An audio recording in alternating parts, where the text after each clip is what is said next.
You know, I know the internet feeds off negativity. If I make a video where I'm just gushing and oohing about my favorite show, it'll get about 70 to 80% less views than if I rant about a really shitty show. But I put an arbitrary goal of 2,000 likes on my Paradise PD video because I thought that there's no way in hell you'll get it to 2,000 likes, because that just doesn't happen on this channel. You did it in 2 days. 2 whole days, the entire community was like, we must see him suffer.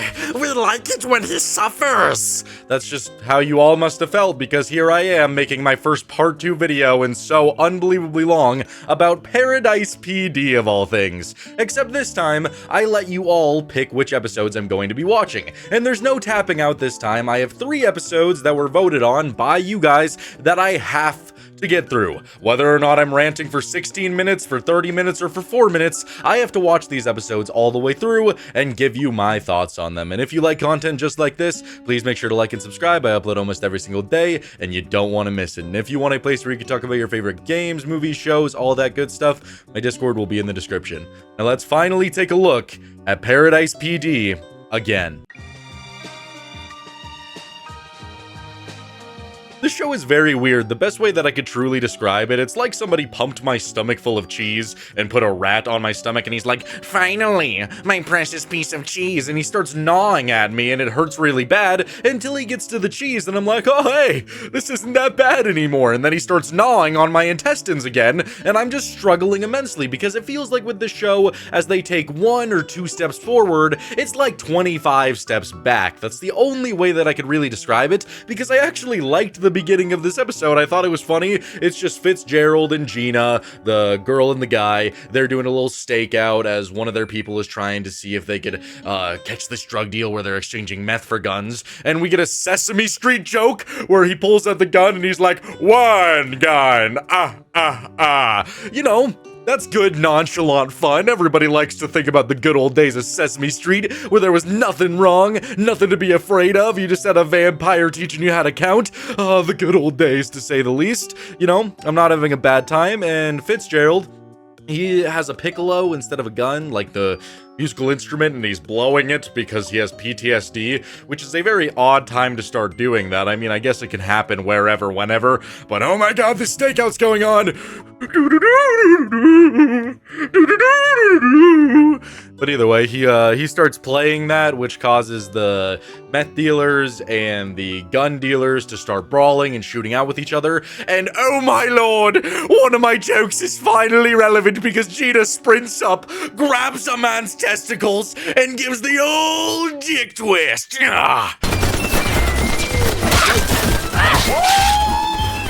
Yeah, finally. He gave him testicular torsion. I say that all the time, and this is the only time it's ever been relevant. Knee slapper right there. Actually a decent fight scene. You know, it's not the best thing ever. It's just kind of whatever, but it sets up the episode for Fitzgerald dealing with his PTSD, and I liked the opening, what can I say? But then from there on, we start to get to the point where the episode loses me a little bit, and don't worry, it'll bring me back in with a nice warm hug telling me it's gonna be alright, and that I'm gonna make it home for Christmas, because it does get better, it just gets worse, and then it gets better, and then it gets worse. It's so odd, but for this next stretch, it's pretty bad. I can't lie. So we have the dog Bullet. He's trying to get into the contraband closet, but he's apparently been locked out because, you know, he's been just huffing a little bit too much, just doing a little bit too much of the yayo. So, he's struggling, with his addictions, and we get a flashback of his struggles where he came inside of a bowling ball because it had 3 holes. Good for you, man. Good for you. I've always stared at a bowling ball seductively and sexually and wanted to use it to the best of my ability. But hey, if you're on something and you can imagine it, a hole's a hole, I guess. Either way, it's just not that funny. It's just kind of a whatever joke. It kind of feels like they want to include Family Guy cutaways to the dog actually using up the bowling ball, but they don't want to fully be Family Guy, so they just do a random cutaway where they just show a bowling ball dripping in semen. So yeah, that's something to go off of, I guess. And then it just gets unbelievably worse because they just hear the sound of aggressive shitting in the background, and the old man, he pooped himself. And Hobson's got number 2 in progress. And it's a humdinger. He did. He pooped himself, and instead of them being like, "Get out of here, old man! We don't want you anymore! Get out of here! I got 3." I just don't know why he had to poop all over, and then the sheriff, or whatever his name was, I forget who he is, the captain, he starts changing him. He puts him on a table and starts changing his diaper, and he gets pissed on. Oh, cow! He pisses all over him. Why did that have to happen?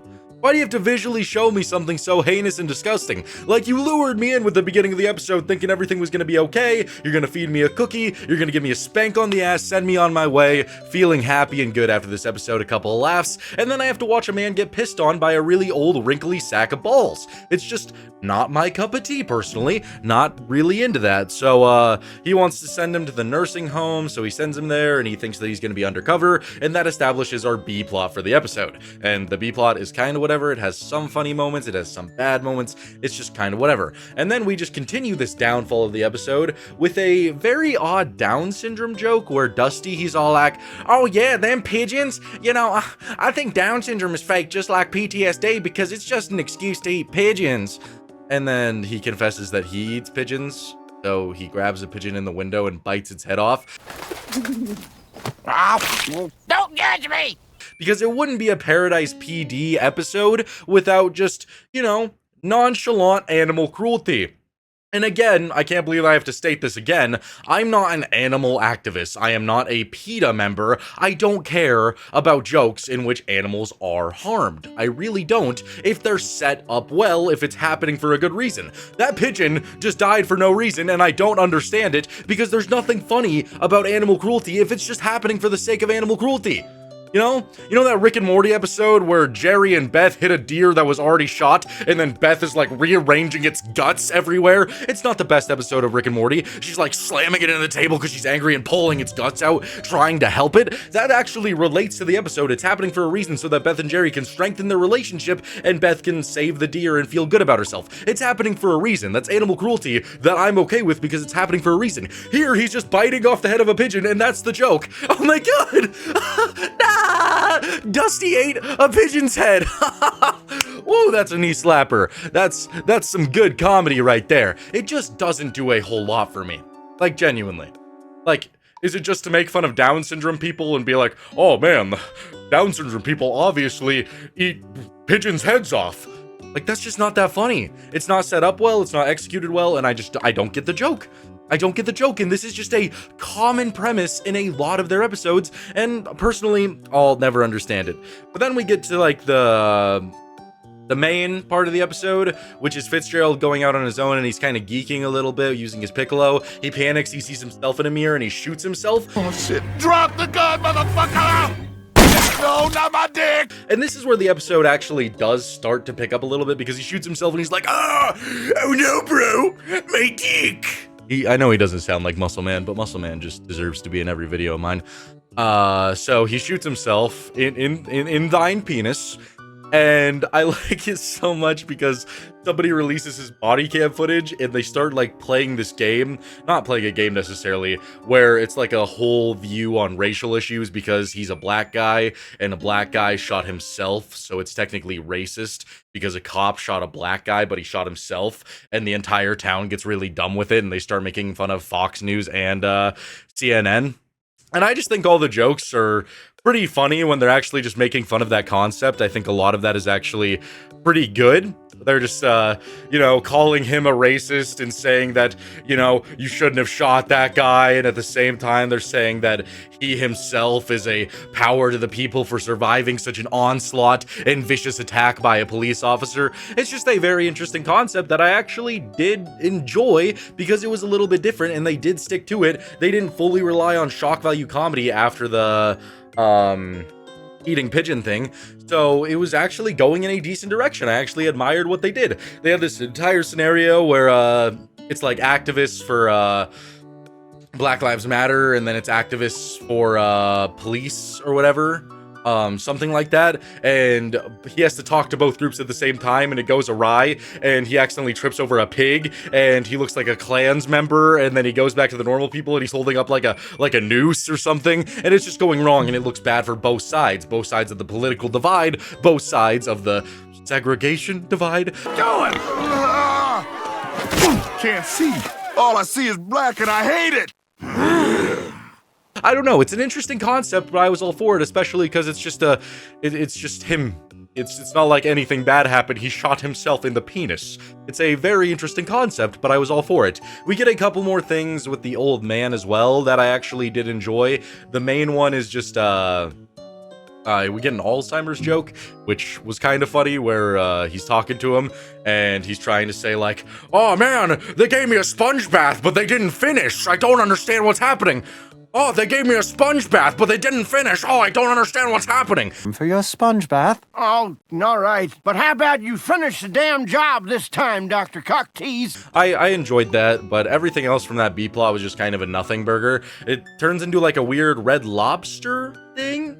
I don't know. They're apparently milking the old people and like raising sea animals on top of their bodies to feed Red Lobster, which was interesting nonetheless. I felt the build-up to it was a little bit wonky and very uninteresting compared to everything else going on in the episode, but I guess that's what makes it a B-plot. I just didn't really care, and the big reveal that they're using old people to make Red Lobster food, I just didn't care. It wasn't very funny, it was just kind of out there. The only thing that I liked was the old man calling the doctor a tease for not finishing him during his sponge bath. "Yes, doctor, I'm feeling so old, I need somebody to help me with my sponging because I need to bust." Yeah, that was pretty much it from that plot line. So eventually the tension just keeps on rising and rising and rising, so much so that Fitzgerald gets arrested, and he is now arrested, but he's also the activist, so he like gets double split personality because of his PTSD, and he starts thinking that he is the good guy, he is the bad guy, he is everything wrong with the world, to say the least. So he like is holding a gun to himself, two guns to himself, pretending that each opposite body is shooting. Yeah, it's very weird, it's very wonky, you'd have to watch it to fully grasp what I'm talking about. But you want to know how they get out of this scenario? How they figure it out? They decide they're gonna break the news stations, okay? So it's Fitzgerald doing the dirty, stinky, nasty, like, sex with Dusty.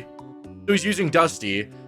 Well, Gina is pretending to be a neo-Nazi, and Dusty is a transgender, and Fitzgerald is shooting guns and wearing a Trump hat. Hold on.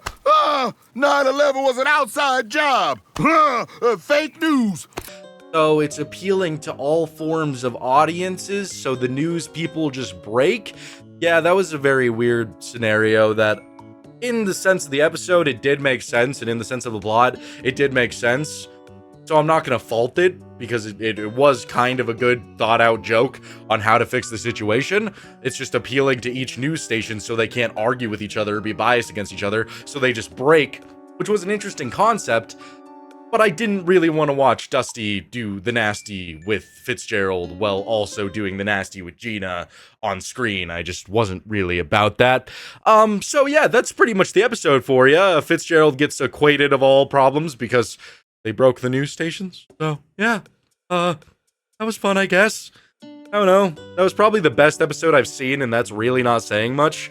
Like, there were a few jokes that actually did get me to enjoy myself. Not to really laugh, not even an internal laugh, but I was like, huh, you know, this isn't as bad as I thought it was going to be. And then I have to watch an old man shit his pants, or piss on a man, or a big man just eat the head off a pigeon.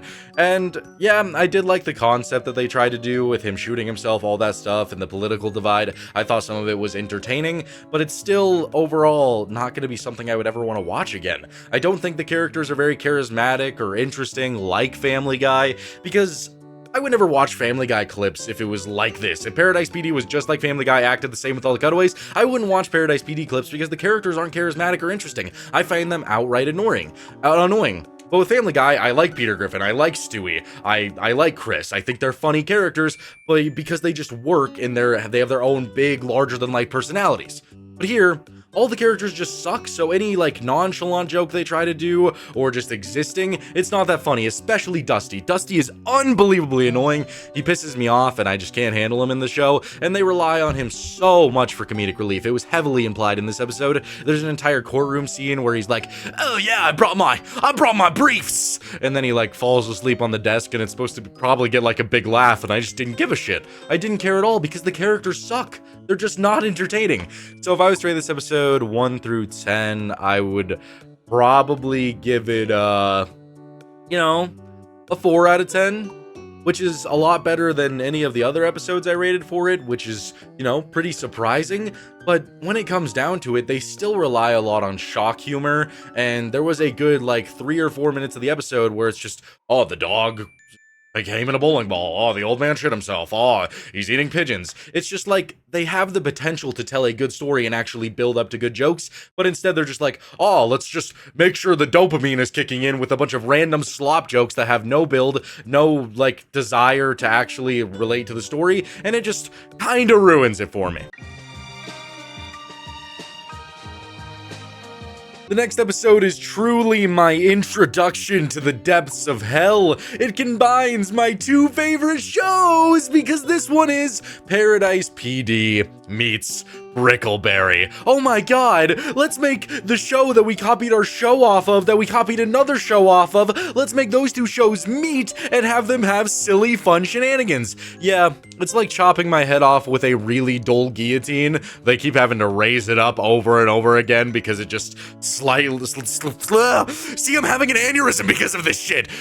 It only slightly chops off my head because it's just abysmal and it's not enjoyable. This just takes everything I hated about Brickleberry, everything I hated about Paradise PD, and just combines them into one super omega shit stain on the wall. Yep, whoever was using the bathroom missed the toilet. It's sitting there. You hate that it's there. And some poor gas station clerk, they have to clean it up. It's just... Wow. And for the people who just have the weird, odd need to comment, well, if you'd watch the entire show, then you'd understand some of the lore and it would be more funny to you. No, I'm not gonna watch the entire show so that I could just hate my life even more to understand the shit-ass long-term storytelling. But just for you guys, just to give you a little... Just to feed your ego a little bit, I actually did something I never typically do. I did some research. I never care for it because it's just my initial reaction from watching the show, but I did some research. It turns out that Fitzgerald has a split personality where he is sometimes a cop, sometimes a kingpin, and at this point in the story, in this episode, Paradise PD meets Brickleberry, he is in his kingpin form, his villain form, and he just outed all of his friends, and they now have to run away from town and lay low in Brickleberry.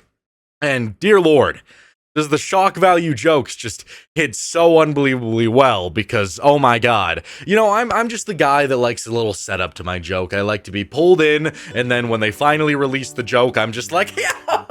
But when you're just doing stuff for the sake of doing stuff, I don't find it that funny. Maybe if you're zooted off your mind, you could find it to be hilarious. But in my normal state, which I'm in 100% of the time, this is dog shit. We open with, just them all heading to Brickleberry. They're talking about it, and this episode gets very meta where they're like, oh yeah, we're heading to Brickleberry.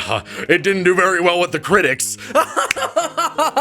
Yeah, because your show was awful and now you just get to comment on it for half an hour. Wonderful. And then Dusty rips ass, and we get a great scene where he's just farting continuously over and over again. Oh my god! Wonderful. That's a great way to get me pumped for the episode, to say the least. Yeah. And then we cut to our Brickleberry gang, and oh my god, I miss them so much. Oh god, I'm in heaven. I'm back with the good old Brickleberry gang. And just for a solid 3 minutes, they just talk about what they've been doing. They're like, oh yeah, it's really hard living life when you're canceled. Oh my god, it's so hard. And it's just so unbelievably funny and meta, because meta equals funny. Let's break the fourth wall and talk about how we've been canceled, and that's gonna get lots of just rousing jokes for the 5 Brickleberry fans in the audience. My god, I'm thrilled. So they eventually I have to read my fucking bullet points here because there's so much random stuff that happens. They're talking about old women, like Denzel. He's talking about old women and how he wants to use them up because he's looking at a hospice calendar, which is odd. And then they talk about the long saggy boobs, which turns out to be her vag. Yeah, we're just back to that stereotypical just Paradise PD Brickleberry formula where it's just jokes that don't even remotely relate to what's going on. It's just happening for the sake of happening. And of course, the Paradise PD, they show up and we get that classic big ol' fight moment. It's fight night, it's fight time, because whenever there's an adult animated crossover, the two shows, they just have to fist fight each other. Visually, the fight was fine. It was okay. Just add in all those canceled jokes and I'm gonna be having just a wondrous time. Wondrous. It's thrilling. It's great. And then because Connie is really into Gina and the blonde woman from Brickleberry, I don't care that I don't know their names. I genuinely don't care. You could comment all you want. But I don't care that I don't know Brickleberry's names anymore. They're fighting, and then we get a bunch of thrilling cum jokes where Dusty walks over and he's like, "Are you gonna bring trail mix? I'll be coming real hard." Oh boy, oh boy, oh boy. We're all gonna come. If you bring trail mix, I'll come hard. Wow, that's wonderful. So they stop fighting, they calm down. Malloy gets kidnapped, apparently, the little bear. He is gone. And at the same time, Bullet and Denzel, they go to a log cabin to smoke that Zaw together. And we actually get the first part of the episode that I did enjoy, which is a Snoopy getting zooted joke, where the last dog he smoked with was Snoopy, and he's like flying his plane, but he's actually just blasted out of his mind that he's sitting on top of his shed thinking he's flying a plane, which I thought was funny, you know? It wasn't really set up very well, but it was tasteful. It was a Snoopy joke. Maybe I just like it because I'm a Snoopy fan. The last time I smoked weed with a dog, it didn't go so well.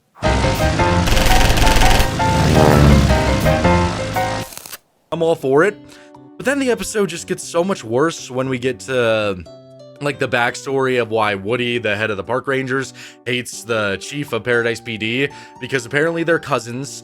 And we just get so much weird stuff with this backstory where apparently Woody, he was locked in a room as a child, and we just see a hole in the wall as his mother's breast fondles its way through the hole, and he apparently gets breastfed through the hole. Yeah, I'm not going to include that part visually, but it disturbed me, to say the least. And apparently he got used and abused, and the chief of Paradise PD, he let him down and betrayed him, and that's why there is disconnect and they hate each other. So, yeah, that's something to take into consideration, I guess. And in that visual where they're like showing their backstory about how they used to be friends before the big betrayal that the chief did on him, we get to see the kids playing in the bath together, and one of them takes a shit, and they just start splashing the poo water on each other and on their mother, and they're like, ha ha ha ha! Oh, nothing but a little bit of fun, huh? For the first time, I was part of a family. Yeah, I love watching people just splash around in dirty brown water. Yeah, it's just such an incredible visual, such a great thing to see when I'm watching a cartoon or adult animated show. It's just unbelievable the things they come up with. It's so good. They eventually go to this strip club where they're trying to figure things out. They turn on the lights there, and it turns out it's just a bunch of animals stripping, like a bear and a deer, and yeah, so if that's your cup of tea, I guess there's some people, all the Judy Hopps fans were gooning to this scene. They were just having such an illustrious time when they learned the animals were strippers. But then there's this really weird scene where they're talking to the owner because they're trying to find who took Malloy. And there's this duck, and they're talking about bills, like dollar bills. And they're like, what is a duck gonna do with a bill? And it's just such shock value, random nonsense. But a duck and another duck, I'm gonna use that big bill for this. And they start like sucking each other off. Gonna do with a large bill. Hello, this.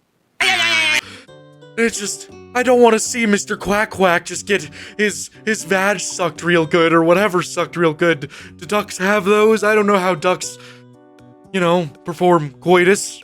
It's just strange to see. The shock value always catches me so unbelievably just off guard that I didn't know that I was going to be seeing ducks do that to each other until it was happening, and the shock value just keeps on rolling because we have Connie and Dusty forming a friendship. They're like, thank you for being a friend. They're singing, they're rolling, they're murdering animals because of course it wouldn't be Brickleberry or Paradise PD without the death of animals. And then Connie pushes Dusty into a hole because she's like, oops, did I do that? Because she really wants Gina and is trying to get all up inside of Gina, so that's her entire goal there. And at the same time, Bullet and Denzel, they're just getting more and more zooted off that Zaw. They turn real, which I thought visually was a fun scene to see a German Shepherd and a real version of Denzel. I thought that was cool, to say the least. And then we get the second joke that I actually liked. It's a very dark humor joke, but nonetheless, I thought it was interesting where, what's his name? Woody. He's like repressing the memories and he's like, that's what I learned in the Scouts. I have to repress all the memories. And he starts like going, oh no, Scoutmaster, don't come in the tent. Boy Scouts, it's how to block stuff out. No, Den Master Dan, get out of my tent! Where he's like having like a PTSD trauma moment, which, you know, is bad for me to find a little bit funny, but you know, when you put 40 to 50 different shock value jokes into your episode, one of them is bound to land. So we then have them catching this like hick hillbilly guy, and he starts rolling away because he doesn't want to reveal any information about the poaching animal. He starts literally rolling. Like, he doesn't have any arms or legs, or like they're just, he just has like limbs, no hands, no feet. So he starts rolling at extreme rates. He's going 80 miles per hour. So Gina and the Brickleberry girl, they're both chasing after them, going really, really fast. And they manage to catch him, and they put some dynamite into his porker, his hobnob. It blows up, and then it's like spread out like a flower, and he's like, that looks like the thing from Stranger Things. Yeah, they gave my boy a demo penis. That was something that I did not see coming even remotely, and I don't know if I could show that in the video. I don't know, but just imagine a Demogorgon cock, and you probably get the picture if that would tickle your fancy and make you excited to be living in this wondrous, beautiful world. So, we then cut back to Woody, who is selling his yacht to Tom Selleck so that he has enough money to get Malloy back. Cool. And we get a bunch of shenanigans with that I didn't really care for or even remotely like. It's just whatever. He ends up losing his mustache. Who cares, to say the least? And then, Denzel and Bullet, they're tripping so much from all the Zaw that they've been using that they eventually meet like this ultimate god, and we just get the same joke over and over again where they're like, oh man, I can ask this guy anything. I'm gonna be just like Joey from Friends. How you doing? How you doing? Yeah, so that's what we get a lot. And then they're talking to this guy and they're like, you have to perform sexual illustrious things on to me. Oh yeah. And it turns out that they're not actually meeting a primordial god, it's just the old man, and he really wants to get touched. So, do that with what you may. And then we cut back to Dusty, and he's in this hole because Connie pushed him in there, and he shat everywhere, like everywhere, and built the Golden Girls out of his feces. Finally made some friends out of my doo-doo. Meet the Golden Brown Girls. So, yeah. Are you getting the grandiose picture of how much I'm having fun watching this again? God, I'm so happy that I got to watch an obese man with the most annoying voice in the entire world build the Golden Girls out of his poop. Nothing better. Nothing better than some statues made out of some good old-fashioned logs, huh? So then we find out after all the shenanigans that it was Steve who was the guy who faked to kidnap Malloy just to get the money, but he didn't actually kidnap Malloy. Malloy was actually just inside of Dusty's fat rolls this entire time. So that was an interesting reveal, and that's pretty much the end of this. I'm done talking about Paradise PD meets Brickleberry. There were about like 30 to 40 other shock value jokes that I just didn't talk about because why would I?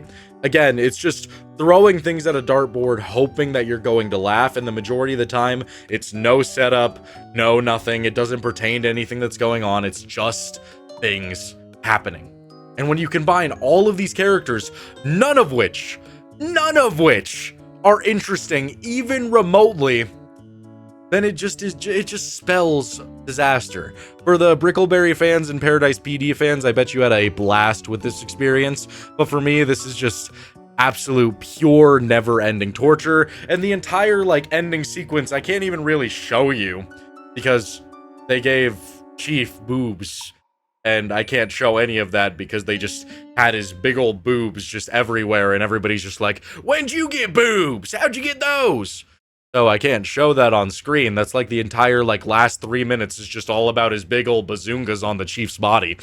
So that's something to take into consideration. If I was to rate this episode 1 to 10, I would give it a solid 1 out of 10. There is nothing redeeming about this. It was just a crossover for the sake of having a crossover. They didn't even really try with any of the jokes. Some of the visuals were okay, like Bullet and Denzel getting high off that Zaw. Some of that was interesting, but everything else was just pretty much slop, not what I wanted to see, and definitely I never want to watch this episode ever again. Sometimes in life you make a promise that you just can't keep. I can't help it. I'm sorry. I'm not watching the 3rd episode. The episode literally opened with the Chief just fondling his wife's mother, who is a old senile woman who was in the shower, just grabbing in there and just be like, ooh, yeah, baby. And I just turned it off. I just knew where this was going to go. I couldn't do it. I apologize. Yeah. Because I'm not keeping my promise, I'm going to give you an unattainable goal. 10,000 likes. 10,000 likes, which is something I don't think my channel will ever achieve. That's like 500,000 to a million views worth of likes. 10,000 likes, and I will watch the rest of the series. I will spend my time making a detailed review of all of Paradise PD for 10,000 likes. But here we are. Did these episodes change my perception of Paradise PD? No, they did not. The first episode that I watched, Black and Blue, it was a lot better compared to a lot of the stuff I've seen, and I'm sure there's more episodes that are like that, but overall, they still rely a lot on shock value humor. They rely a lot on jokes that don't pertain to the episode. The characters aren't very enjoyable, and they're just flat out annoying, and there's just nothing really for me to grasp onto when it comes to enjoying this show. Maybe if I was 30 to 40 shots deep, I'd be having a great time, and I keep expecting the show to loop around so that it's so bad that it's actually good, but it just doesn't. Nothing when I watch this feels like I'm having a good time. Nothing really just makes me want more, ever. And that sucks, and usually I could find something that I truly enjoy out of any show, a character, a moment, a certain type of reoccurring joke, but this show just genuinely has none of that. I hate every single aspect of it, and this is just by far one of my least favorite shows that I just don't see myself ever enjoying. So yeah, 10,000 likes and I'll watch all of Paradise PD and give a full recap.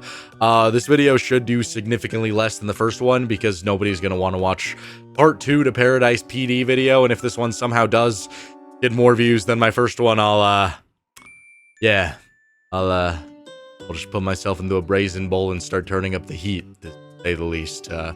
I would be genuinely shocked if this video somehow pops off. But yeah, thank you guys so much for watching. I really hope you enjoyed this video. I got lots of good content on the way. I'm going to be taking a look at the worst South Park episodes very soon. I'm going to be taking a look at the entire first season of Velma. I'm going to be taking a look at Danny Phantom, and also lots of other good shows on the way. Thank you guys. I'll see you in the next one. Bye.